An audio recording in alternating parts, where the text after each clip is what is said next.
আচ্ছা, মানুষের সম্পর্ক নিয়ে তোমার ভাবনা কেমন? মানুষের সঙ্গে মানুষের, না একটা ছেলের সঙ্গে একটা মেয়ে? ছেলে এবং মেয়ে, মানে প্রেমের।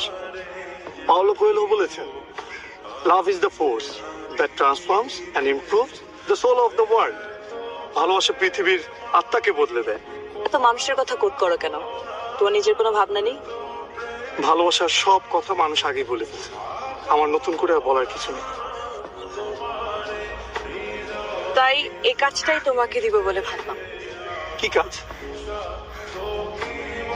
দেখো, মানুষ মানুষ কখনোই মানুষকে ভালোবাসতে পারবে না, কারণ মানুষ কেবলমাত্র তার নিজেকে ভালোবাসে।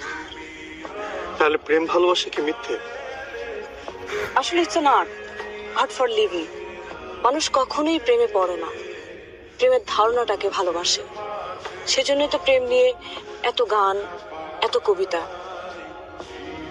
সাদামাটা লৌকিক প্রেম আমাকে টানে না। প্রেম হবে ছবির মতো, কবিতার মতো অলৌকিক। পেতে ইচ্ছে করবে, কিন্তু ছুঁয়ে দেখা যাবে না। তোমার কথা বোঝার ক্ষমতা আমার নেই। তুমি সবসময় বলো না, একটা গান শোনাই পেন্টার, আপনি খুব সুন্দর। কথাগুলো খুব সাধারণ, কিন্তু আমার ভালো লাগে। তোমার প্রকাশভঙ্গির কারণেই ভালো লাগে। তাই ভাবলাম তোমার সঙ্গে থাকা যেতে পারে। আমার ভয় করছে। সবসময় এত গান শোনাতে চাও, সুন্দর সুন্দর বলো, তখন ভয় করে না? তখন তো ব্যাপারটা ছিল অনিশ্চিত, আবিষ্কারের উত্তেজনা ছিল। ব্যাপারটা এখনো অনিশ্চিত। যেসব গান তুমি আমাকে শোনাতে চাও, সেসব গান শুনতে শুনতে মনের মধ্যে যে ছবি তৈরি হয়, সেগুলো যদি আমার হাতে তুলে দিতে পারো, তাহলে আমি তোমার। কিভাবে সম্ভব? সম্ভব।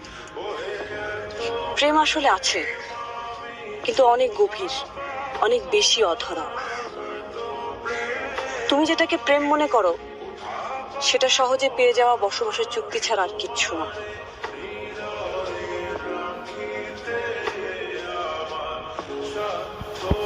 বিতস্তা, আমি কি তোমাকে ভালোবাসি বলতে পারি? বলতে ইচ্ছে করলে বলো। তোমার সাথে কি আমার প্রেম? তোমার ভাবতে ভালো লাগলে ভাবো। আমার চাই গানের ছবি। আবার দেখা হবে? হবে তো। মাঝে মাঝে দেখা